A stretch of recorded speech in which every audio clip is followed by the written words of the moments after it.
Quiero hablarte un poquito de Bruce Jenner. Los que no conocen a Bruce Jenner, fue un atleta del pasado. Él aparecía en las portadas de los cereales, cruzando la meta final, ¿verdad?, de las carreras. Era un atleta en las Olimpiadas.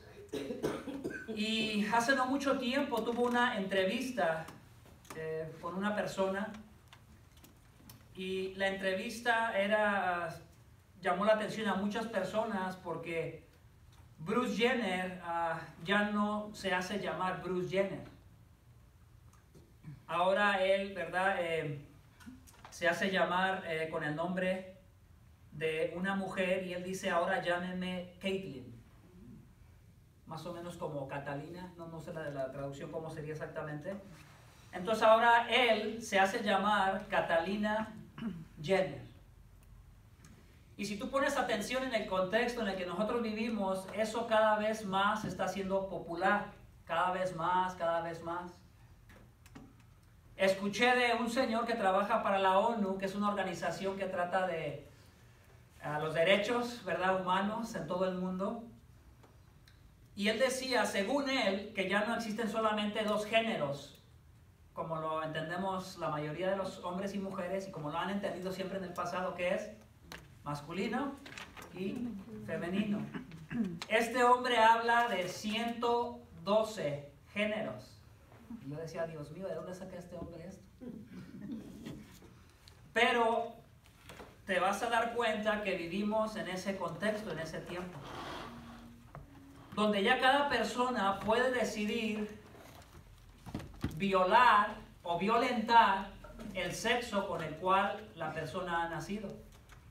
Vivimos en un contexto donde las personas ahora viven inquietas y malcontentas con el sexo con el cual han nacido. Y entonces tú puedes darte cuenta que ya tienen muchas opciones para poder decidir violentar su sexo externo y poder decidir lo que ellos quieren ser. Esta persona, Bruce Jenner, aparece, ¿verdad?, en una revista de Vanity Fair, y aparece totalmente transformado, ¿verdad? Aparece ya con una cintura muy reducida, aparece ya con pechos como de mujer, aparece, ¿verdad?, con un rostro totalmente cambiado, modificado para poderse parecer cada vez más a una mujer. Aparece con su cabello largo. Y en esta revista, ¿verdad?, él, perdón, no quiero hablar lo que no es. Él dice en sus propias palabras: llámenme Catalina. Y entonces el mensaje es claro en esta revista, ¿verdad?, que ahora los hombres, si así lo quieren, pueden convertirse en mujeres, si así lo sienten, si así lo consideran, y también viceversa. Pero me quiero enfocar en los hombres, ¿verdad? El tema de ahora tiene que ver con los hombres. Por eso el título para hoy es el rol del hombre asignado por Dios. Iglesia, yo quiero que esto te quede claro. El rol del hombre nosotros no lo decidimos por la sociedad o el tiempo en el que nosotros vivimos. No lo decidimos nosotros. Nosotros no decidimos lo que sexualmente somos. Por eso le titulé de esa manera: el rol del hombre asignado por Dios. Según la Biblia, es Dios el que asigna el rol del hombre. Nosotros como hombres tampoco podemos decidir cuál es nuestro rol. La Biblia nos enseña cuál es nuestro rol. Entonces quisiera pasar a mi primer punto que te quiero hablar. Y mi primer punto lo puse en forma de pregunta, y quiero que pongas atención. ¿Qué hace a un hombre ser masculino según Dios? ¿Qué hace a un hombre ser masculino según Dios? Yo quiero que vayamos a la Biblia para que comprendamos esto, ¿sí? ¿Qué hace que un hombre sea masculino según lo que dice la palabra de Dios? Quiero que estén listos con su Biblia. ¿Sí traen su Biblia? Sí. Pues prepárense con su Biblia, porque tengo unos cuantos versículos y quiero que estén movilizando sus manos, que estén ágiles, porque el tiempo, ustedes saben, tenemos solamente aproximadamente una hora no más. Y quiero que ustedes rápido vayan a sus versículos. Génesis capítulo 1, versículo 27. Génesis capítulo 1, verso 27.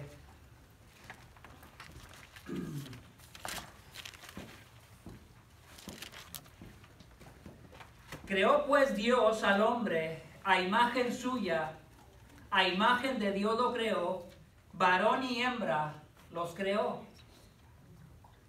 La palabra ahí varón viene de la palabra sacar.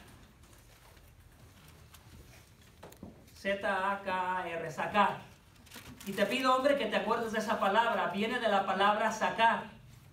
¿De cuál palabra viene? Sacar, recuérdala. Viene de la palabra sacar. Esa palabra nos ayuda a entender lo que es, ¿verdad?, ser hombre. Viene de una palabra o una descripción que se refiere al asistente de un rey. Ahorita no tenemos reyes, tal vez en algunos lugares todavía hay una especie de modelo parecido. Pero era el asistente de un rey con la responsabilidad de recordarle al rey los asuntos que requerían de su atención. Eso es sacar. Este hombre jugaba un papel de responsabilidad de las cosas que se le olvidaban al rey, él tenía que recordárselas al rey. No era cualquier responsabilidad, era una responsabilidad bastante importante. No sé si ustedes recuerdan en las películas, si las han mirado, películas de la Biblia, películas antiguas, cuando algunos de los reyes no podían dormir, llamaban a aquel que escribía las crónicas, y esta persona venía y comenzaba él a recordar todo lo que había sido escrito, para que el rey se pudiera acordar de aquellas cosas que eran importantes y que posiblemente se le había olvidado. Vayamos a leer también Marcos 10:6. Les hablé de la palabra sacar en Génesis 1:27 y la palabra sacar viene de la palabra varón que aparece en Génesis 1:27. Pero también en Marcos 10:6 vemos la palabra varón.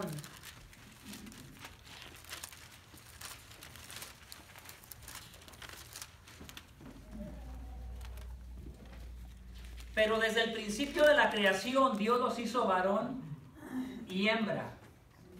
¿Cómo los hizo Dios? Varón y hembra. Ahí la palabra varón significa arsen. La primera palabra, ¿cuál fue? Sacar. La segunda palabra es arsen. En los dos textos bíblicos la palabra es varón, pero en el Antiguo Testamento es sacar y en el Nuevo Testamento es arsen. La palabra arsen habla acerca de levantar, cargar. Habla acerca de la fuerza necesaria para mover algo de un lugar a otro. Entonces, mira, pon atención, hombre. Antes de comenzar a hablarte de las responsabilidades de la sana doctrina en cuanto a los hombres en Tito, quiero que en esencia entendamos lo que es ser hombre y cuál es el rol del hombre en esencia. Vamos a poder entender su rol basándonos en cómo fue hecho el hombre, en las características de cómo fue creado por Dios.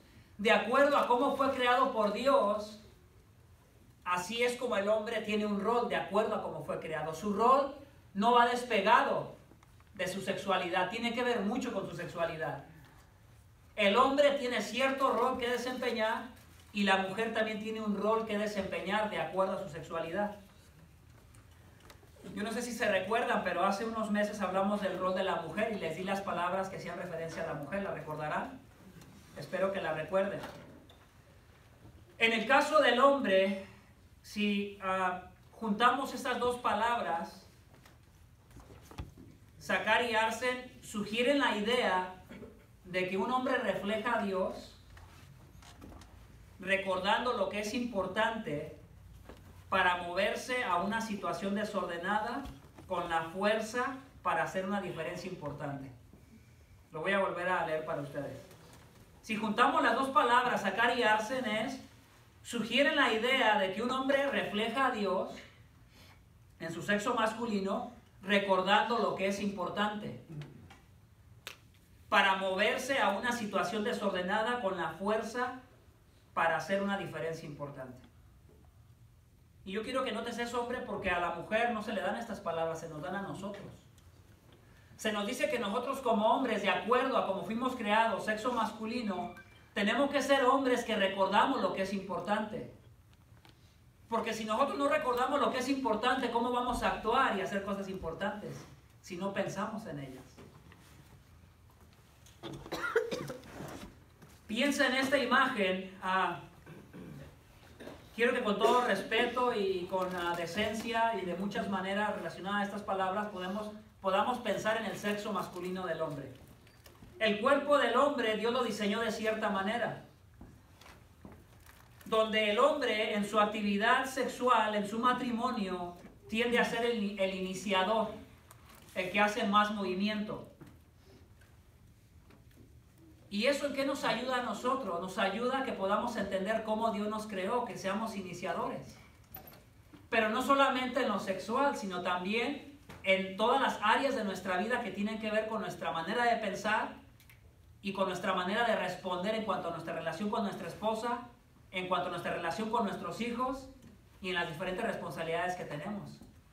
Dios nos creó para que seamos hombres que recordamos cosas importantes y que podamos movernos con fuerza para hacer la diferencia.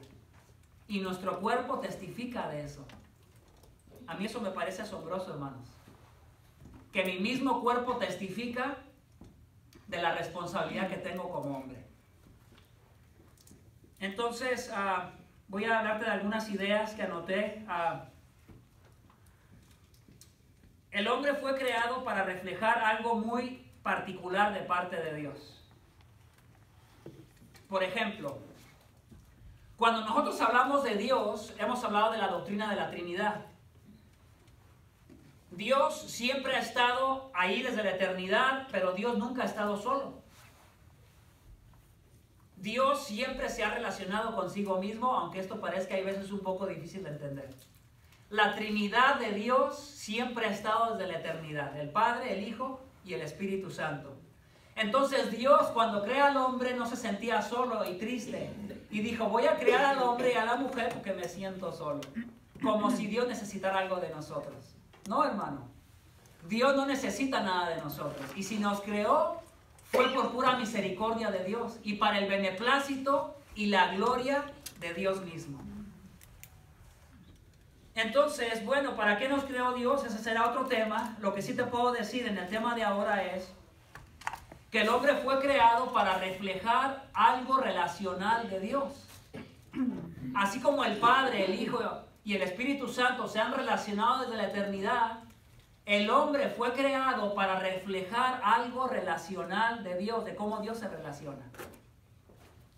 El hombre fue creado para ser un ejemplo de cómo Dios es cuando se relaciona, y la mujer fue creada para también dar un ejemplo de cómo Dios se relaciona en otras áreas. Entonces el hombre y la mujer no se relacionan de la misma manera. Cada uno de los dos se relaciona de acuerdo a su sexo. Su sexo le va a dar la identidad que la persona necesita, tanto hombre como mujer, para relacionarse de la manera adecuada, según el propósito de Dios. Entonces estas dos palabras son muy importantes. Solo te pido, ¿verdad?, que las recuerdes. Sacar y arsen. Y hacen referencia, ¿verdad?, a que el hombre recuerde lo que es importante para que pueda moverse con fuerza, ¿verdad?, a situaciones desordenadas que hacen la diferencia. Algunos ejemplos, hermano. Bueno, ¿en qué cosas me puedo mover como fuerza? En una relación sexual, por ejemplo, no hay mucha investigación que hacer. Pareciera que se nos da naturalmente a los hombres. No necesitamos estudiar demasiado. Algunas cosas sí nos ayuda a estudiar porque nos ayuda a adquirir un poquito de sabiduría en cuanto hablamos de la actividad sexual física. Pero hay muchas áreas de nuestra vida donde por causa de la ignorancia no nos movemos con fuerza, ¿sí? Por ejemplo, con nuestra esposa. Dejamos de hacer cosas que deberíamos de estar haciendo con nuestra esposa, hombres, porque desafortunadamente dejamos de pensar en esas cosas porque pensamos que no son importantes. Pensamos que el simple hecho de tener a nuestra esposa y estar casado con ella por años, ya tenemos a nuestra esposa asegurada. Pero se nos olvida, hombres, que hay un sinnúmero de cosas con las cuales debiéramos de movernos con fuerza hacia ella. Y cada que nosotros no nos movemos con fuerza hacia ella, ella comienza a batallar en su ser interior. Emocionalmente ella batalla porque quisiera que su marido se moviera con fuerza y en muchas ocasiones lo mira muy pasivo. ¿Y qué nos pasa a veces a los hombres? Definitivamente por causa del pecado, el pecado nos hace que a veces los hombres seamos pasivos, que no nos movamos con fuerza. En situaciones que tienen que ver con la esposa, en cuanto, por ejemplo, ser iniciadores.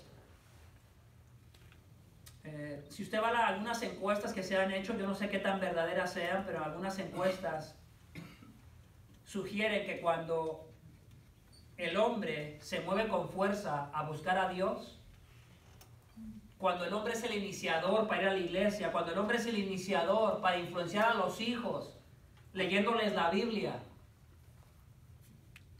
y es disciplinado en hacerlo, ¿verdad? Cuando el hombre se mueve con fuerza, con carácter. Moverse con fuerza no es ser un gruñón, hermanos. Moverse con fuerza no es ser macho man, como decimos en México. Moverse con fuerza es alguien que piensa en las cosas, que tiene más ideas de cosas que debería estar haciendo con la familia y toma la iniciativa. No tiene que estarse esperando a que la esposa le diga qué es lo que tiene que hacer. Moverse con fuerza es que no debería de ser la mujer la que todo el tiempo está buscando leer libros que tienen que ver con el matrimonio. Moverse con fuerza no debería de ser que solo la mujer es la que le preocupa cómo mejorar su matrimonio, sino moverse con fuerza debieran ser los hombres los que más les importa cómo moverse con fuerza hacia la esposa, hacia los hijos. Regresando a la idea que te decía de las encuestas, la diferencia cuando el hombre se mueve con fuerza apunta a un porcentaje muy alto. Cuando el hombre se mueve con fuerza hacia con la familia, las estadísticas apuntan a que los hijos responden en un porcentaje mucho más alto que cuando la mamá es la que se mueve con fuerza a venir a la iglesia, a buscar a Dios, a leer cosas que están relacionadas con Dios. Por eso puedo entender a través de la palabra de Dios, en mi primer punto, ¿qué es lo que hace un hombre ser masculino según Dios? Bueno, mi sexo, para empezar, me hace ser masculino según Dios, porque Él me hizo hombre. La segunda cosa que me ayuda, ¿verdad?, dentro de este primer punto a ser masculino es que Dios ha designado un rol. Un rol, hay ciertas cosas que los hombres debemos de hacer. Y eso lo voy a ver en mi segundo punto. Mi segundo punto lo puse también en forma de pregunta y es, ¿qué clase de hombres produce la sana doctrina? ¿Qué clase de hombres produce la sana doctrina? Vayamos a Tito capítulo 2 y el verso 1. Y ahí nos vamos a mantener. ¿Tito qué? Tito 2, verso 1.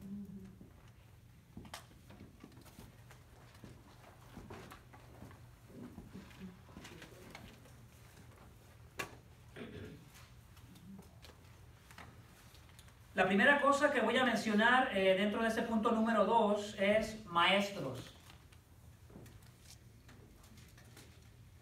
¿Qué le pide la sana doctrina a los hombres? Le pide que sean maestros. Leámoslo. Pero en cuanto a ti, ¿quién es? Tito, enseña lo que está de acuerdo con la sana doctrina. En el verso 2, las únicas palabras que encontramos es, deben ser sobrios, deben de ser dignos, deben de ser prudentes, deben ser sanos en la fe. Aparecen 4 cosas principales en el verso 2, ¿las miran ahí en su texto? Pero en el verso 1 aparece la primera cosa, que es ser maestro, y se la da a Tito. ¿Qué es lo que quiero enseñarte en esta mañana, hombre? Que el ser maestro no solamente es para un pastor. El ser maestro es para todo hombre, porque el hombre tiene la responsabilidad de enseñar en su casa. Entre mayor doctrina aprenda un hombre, mayor doctrina podrá enseñar en su casa. Entre menos doctrina conozca un hombre, menos doctrina podrá enseñar. Entonces, el hombre, la primera característica en cuanto a qué clase de hombre produce la sana doctrina es ser un maestro.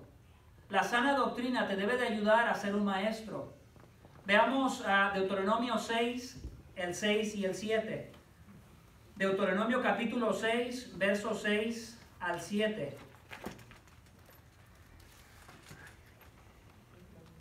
Y estas palabras que yo te mando hoy estarán sobre tu corazón.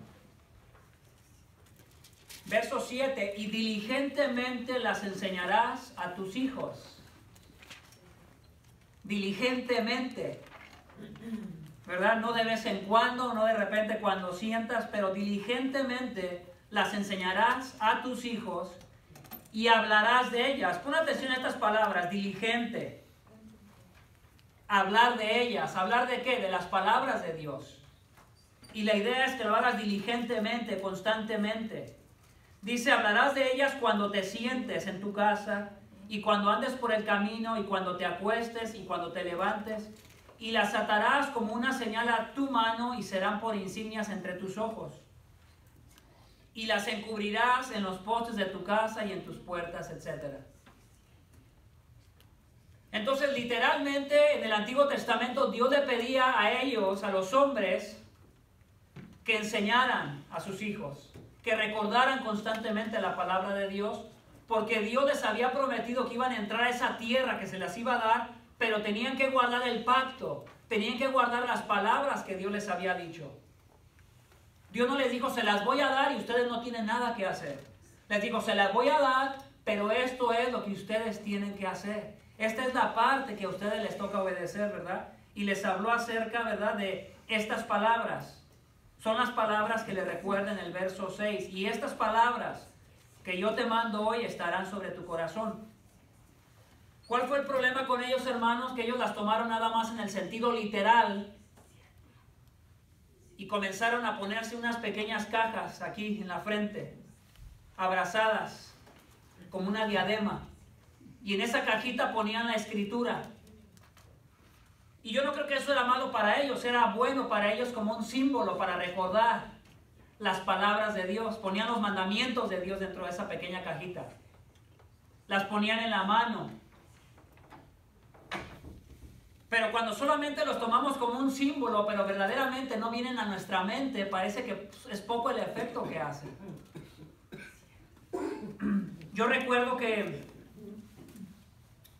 una hermana, ¿verdad?, que ella era muy buena para memorizar salmos. Y me asombraba su capacidad para memorizarlos y recitarlos. Y eso me hacía recordar a mí en la dificultad que hay veces se genera cuando aún a pesar, aunque sabemos la Biblia y la sabemos de memoria, nos cuesta mucho trabajo cómo traerla a la vida cotidiana. O sea, ¿cómo le hago para que la palabra de Dios que estoy aprendiendo tenga un significado, un valor y me mueva a hacer cosas? ¿Cómo le hago? Bueno, la idea es que diligentemente no solamente las aprendas, pero que también las enseñes. Hermanos, nosotros para poder ser maestros no necesitamos ser experimentados maestros. Lo único que la Biblia nos pide es que obedezcamos. Se requiere obediencia. Lo poquito que aprendas, hombre, necesitas ser obediente. Si la Biblia te dice enseña a tus hijos, tienes la responsabilidad de enseñarles. Si no sabes qué hacer, bueno, enséñales lo poquito que tú sabes. Si lo único que sabes es la muerte de Cristo y la resurrección de Cristo y la razón por la cual Él muere y resucita, siéntate con ellos y explícales la razón de por qué Cristo murió y resucitó. Habla con ellos, háblale de estas cosas. Háblale de las cosas que aprendes aquí. Mira, esta semana he estado aprendiendo del rol del hombre.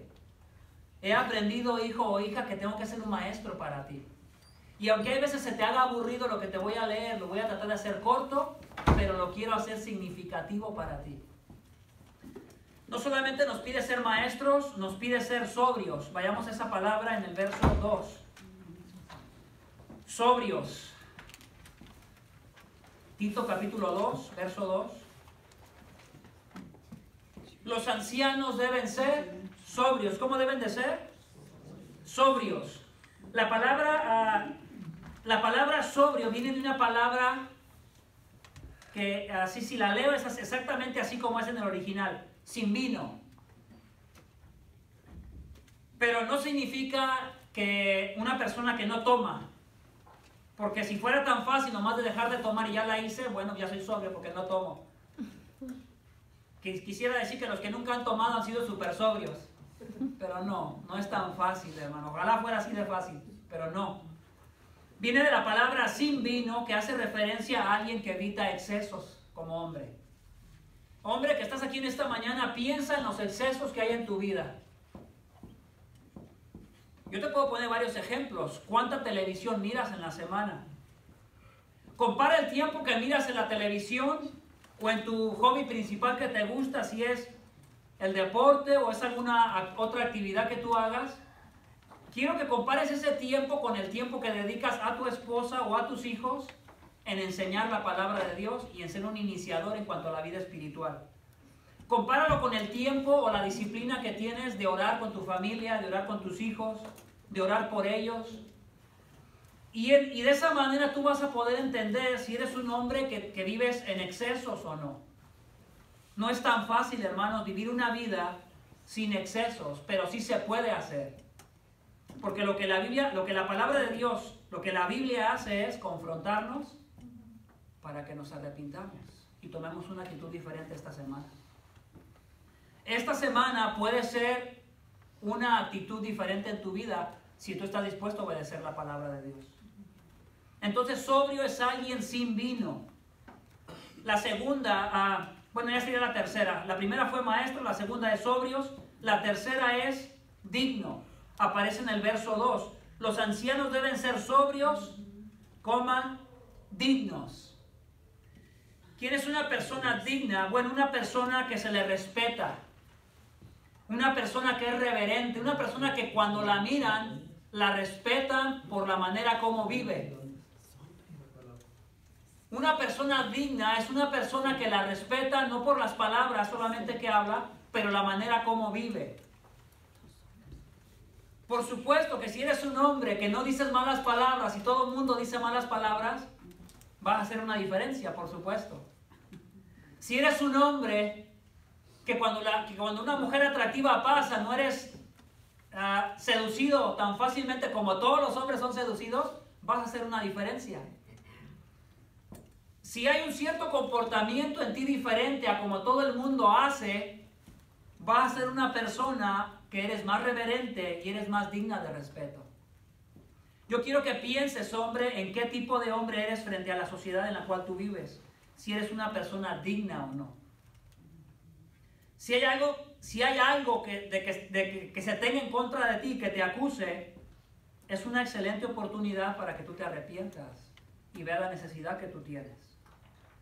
Una persona que es digna es una persona que persigue las cosas nobles. Es una persona que se le conoce por ser una persona, ¿verdad?, que sigue aquellas cosas que son morales. Es una persona que no se goza en las cosas inapropiadas. Hacen un chiste de mal gusto y ¿qué hace el mundo? El mundo se ríe. El mundo, ¿qué también hace? Hace chistes, por ejemplo, de la sexualidad y a veces hasta chistes de la misma mujer. Y el hombre que hace a veces se ríe, a veces hasta de su misma esposa. Y es lo que hay en el mundo, así es en el mundo. Bueno, hay excepciones, vas a encontrar excepciones donde hay gente que no se ríe de su esposa, no se burla de chistes crudos que tienen que ver con el sexo opuesto. Pero hay veces lo hacen más por su propia gloria que por la gloria de Dios. No lo hacen por amor a Dios. Lo hacen por el simple hecho de que ellos quieren verse como buenas personas delante de la sociedad. Se los he dicho antes, hermanos. Hay hombres que están dispuestos a no ser infieles a su mujer, pero más por temor a la sociedad que temor a Dios, que temor al Dios que lo ha creado y que le ha dicho que eso es incorrecto ante sus ojos. Y hay veces la sociedad puede ser digna, pero nada más basada en su propia opinión, sin el temor de Dios. ¿Y eso qué genera? Genera un orgullo humano.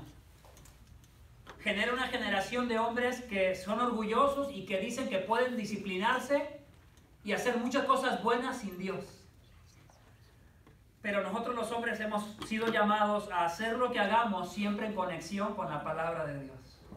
Siempre, hombre, piensa en la doctrina bíblica que has aprendido y cuando tú hagas una obra o una actitud correcta y si alguien te llega a preguntar por qué haces lo que tú haces, tú vas a poderle responder, lo hago porque el Hijo de Dios dio su vida por mí en la cruz del Calvario.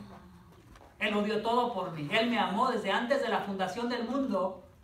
¿Yo por qué no voy a hacer cosas en amor a Él, en agradecimiento a Él? La cuarta cosa, prudente, está en el verso 2. Los ancianos deben ser sobrios, dignos, prudentes. La palabra prudente viene de la palabra sofrón, freno. Si la traducimos al español, alguien de mente salvada. Sofrón. Parece casi como soplón, pero no se refiere a eso. Ya por lo menos freno sí nos ayuda, ¿verdad? Vas en el carro y ¿qué haces cuando ves un stop o una luz roja? Te preparas, ¿verdad? Para frenar. O ves la luz amarilla y te comienzas a preparar. Algunos se preparan y otros la aceleran. Con la luz amarilla. Unos piensan que la luz amarilla es para acelerarle y alcanzar a pasar el semáforo. Y otros más precavidos dicen, no, ¿qué tal que en esa acelerada otro piensa igual que yo y nos estampamos ahí en el cruce?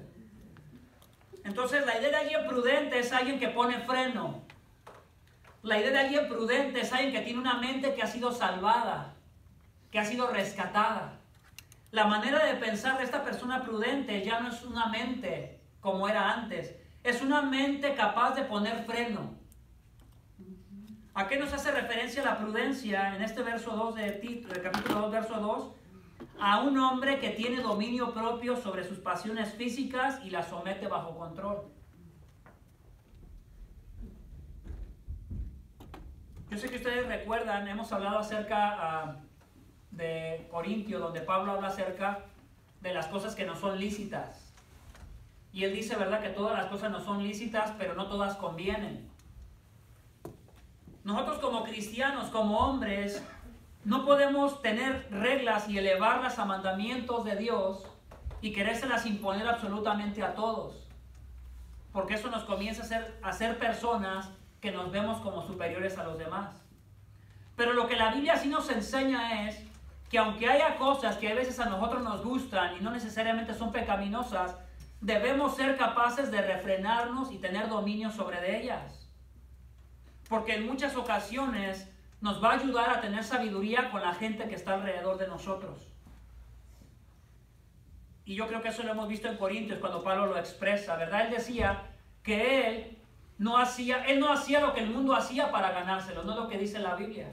Lo que él hacía es que había cosas que él hacía que él no las consideraba pecado, pero en momentos muy particulares él se privaba de ellas. Porque él quería ser sabio con los del mundo y ser una persona que tenía dominio propio porque le preocupaba mucho la salvación de las personas. Y estaba dispuesto a él guardarse de cosas que eran buenas para él y él se negaba a ellas para él poder influenciar de una mejor manera. Una de las cosas que él se privaba era a poder tener, por ejemplo, un sueldo como ministro de Dios. Porque él quería hacer con el evangelio lo más que él pudiera, para que hubiera menos personas que agarraran la excusa para decir que Pablo era, por ejemplo, alguien que vivía del evangelio y que era un vividor. Y es sorprendente, ¿verdad?, cómo este hombre, que era un hombre de Dios, nos pone el ejemplo a nosotros como hombres. Que en ocasiones podemos tener el gusto de hacer algo y no tiene nada de pecado el ver un partido de fútbol, pero si ese partido de fútbol se te convierte en 3 partidos de fútbol, y se convierte en 6 horas, en 5 horas, en 4 horas de televisión. Y no ha habido tiempo para ser un maestro, para ser alguien sobrio, alguien que se alimenta de la palabra, de la doctrina, para ser alguien digno de respeto, para ser alguien con una mente salvada, que tiene más dominio propio sobre algunas cosas. Bueno, se hace más difícil tener dominio propio. Entre más te entregas a una cosa, más dominio va a tener sobre de ti. Entre más te entregas sobre la televisión y algunos otros aspectos de la vida que consumen mucho tu tiempo, déjame decirte que más te dominará. Entre más tú le dices que no y la apagas y te sientas un momento a leer las escrituras, menos te dominará. Porque tú pudieras orar y decirle, Señor, ayúdame a leer la palabra y ayúdame, Señor, a ser un hombre más espiritual. Pero inmediatamente después de que le pides eso al Señor, te vas y prendes la tele. Sería como un poco contradictoria tu oración, ¿verdad? Sería como que nada más de dientes para afuera le dices que quieres algo, pero en la actitud de tu corazón realmente no lo quieres. Porque si lo quisieras y fueras prudente, le pusieras un freno y dirías, hasta aquí no más. No más. Entonces, hermanos, no quiero caer en exageraciones, pero ¿cómo vamos a ser los hombres que cumplen con su rol de la sana doctrina si no le dedicamos tiempo a la doctrina de Dios y a la palabra de Dios, si no la aprendemos, si no entendemos lo que significa la justificación por la fe, si no entendemos lo que significa la santificación inicial, progresiva, final, si no entendemos, por ejemplo, lo que es la elección, si no entendemos lo que es la predestinación, si no entendemos lo que es un sinnúmero de doctrinas, si no entendemos lo que es la Escritura, si no entendemos el mensaje de la Escritura, si en nuestra mente la Escritura no es clara, va a ser difícil que nosotros podamos ser esos hombres, pero Dios nos ha llamado a que seamos esos hombres. Termino con la última característica dentro de mi punto número 2, que es ser sano. Veanla ahí, está en el verso 2. Los ancianos deben ser sobrios, dignos, prudentes, sanos en la fe, pero la palabra sanidad abarca 3 palabras, véanlas ahí. Sanos en la fe, en el amor y en la perseverancia. La palabra sano va pegado con las 3, porque las últimas 2 hacen referencia a sanos en la fe. ¿Sí ¿Lo están viendo en el texto ahí? No, ¿Sí? ¿cuál es? El verso 2. Si le ayudas ahí, hermano Eugenio, de favor apúntale con el dedo. Sanos en la fe. Yo voy a meter la palabra sano en las otras 2. Sanos en la fe, sanos en el amor y sanos en la perseverancia. ¿Sí? Ahí están las 3. Entonces, cuando hablamos de alguien sano, hablamos de alguien que tiene buena salud espiritual. Recuerdan, ¿verdad?, que unas semanas atrás hemos hablado acerca de lo que dice la medicina para que alguien esté sano. ¿Lo recuerdan? Alguien sano es alguien que hace un sinnúmero de cosas, no solamente algunas cosas, un sinnúmero de cosas para que pueda estar sano. Te debes de cuidar bien, debes de dormir bien, debes de hacer ejercicio y tantas cosas que hay para estar sanos físicamente. Me estaba enseñando a alguien para estar sano de la columna, hermanos. Es increíble que hay tantos detalles y tantos ejercicios demostrados que están garantizados que te van a beneficiar la salud de tu columna. Tu columna por los años está haciendo todo el tiempo presión y nunca nos tomamos el tiempo de estirarla para que los discos sean oxigenados y no tengamos problemas en el futuro, ¿verdad?, con la columna. Pero como ustedes saben, la mayoría de las personas cuando entran en edad tienen problemas de la columna, pues porque todo el tiempo se han confiado y piensan que van a estar sanos por el simple hecho a lo mejor de solo comer bien. Pero son un sinnúmero de cosas las necesarias y yo creo que tiene que ver aquí también en esta palabra sanidad. Que estar sano requiere de una sana fe, requiere de un amor sano y requiere de alguien que también es sano en la perseverancia. Estar sano en la fe, tenemos el ejemplo de Pablo, ¿verdad? Él, en un sinnúmero de ocasiones, él habla acerca de que él sabe lo que tiene de parte de Dios. Solamente te pido que lo anotes, 2 de Timoteo, capítulo 1, verso 2. Anótalos. Podemos ver a Pablo como un hombre sano en la fe, que él sabía quién era Dios. Y como conocía quién era Dios, estaba dispuesto a sacrificar lo que fuera, pero porque conocía a Dios. Todo lo soporto, ¿por qué? Por amor a los escogidos de Dios, porque conocía a quién era Dios y el poder que él tenía para salvar a la gente. Él estaba dispuesto a dar toda su vida porque él sabía a dónde se iba si él se moría. Él sabía bien, él sabía lo que era la justificación por la fe. Él entendía que si él moría, él se iba con Dios, inmediatamente se iba con Dios. Podemos ver a un hombre que era sano. Juan 13:35, ¿verdad? La Biblia habla acerca de que la gente nos va a conocer por cómo nos amamos los unos a los otros. Como cuando nosotros como creyentes tenemos diferencias, estamos dispuestos a llegar a un acuerdo, y si no llegamos a un acuerdo, lo hacemos de una manera ordenada. Solucionamos nuestro problema de una manera ordenada. Él habla acerca también, ¿verdad?, de ser sanos en la perseverancia. ¿Qué nos puede enseñar esto para ser una persona sana? Bueno, cuando tú empiezas algo, si eres un hombre que empiezas algo y a cada rato te quieres arrepentir, te quieres echar para atrás constantemente, o eres un hombre que empiezas algo y sabes que es algo bueno que debes de seguir, y aunque te quejas, pero sigues adelante. ¿No te pasa a ti a veces como hombre así? A mí me pasa así. Hay veces en mis quejas me quejo con la que está cerca de mí, que es mi esposa, y ella me ayuda mucho en mis quejas. Y ella a veces me da mis cachetadas cristianas. Porque no me da cachetadas con la mano, hermanos, no. Ella es una esposa muy amorosa. Pero me da mis cachetadas cristianas con la palabra y como que dice, como diciendo, ya reacciona, como diciendo, ya. Porque ella sabe que ando cargado, sabe lo que tengo que hacer, mis responsabilidades. Y ella sabe, por lo regular, que cuando me comienzo a quejar más es porque ando más cargado de cosas. Que sí somos los hombres. Hay veces no estamos tan cargados, pero en las cosas nuevas que estamos experimentando y que nos comenzamos a sobrecargar porque son cosas nuevas para nosotros, o tenemos muchas cosas que hacer, o estamos preocupados por la renta, o estamos preocupados porque no nos va a alcanzar esto o lo otro, es cuando más de mal humor estamos. O no hemos tenido una relación sexual con la esposa y también andamos de mal humor. Hasta cosas muy simples como esas hacen al hombre estar de mal humor. Y estar usando eso como una excusa para quejarse. Pero la Biblia nos invita a que seamos sanos en la fe, en el amor y que perseveremos, aunque en ocasiones nos tengamos que quejar. Que nos podamos arrepentir y que podamos pedir perdón, ¿verdad?, cuando nos acordamos de lo que hemos hecho y sabemos que está mal. Bueno,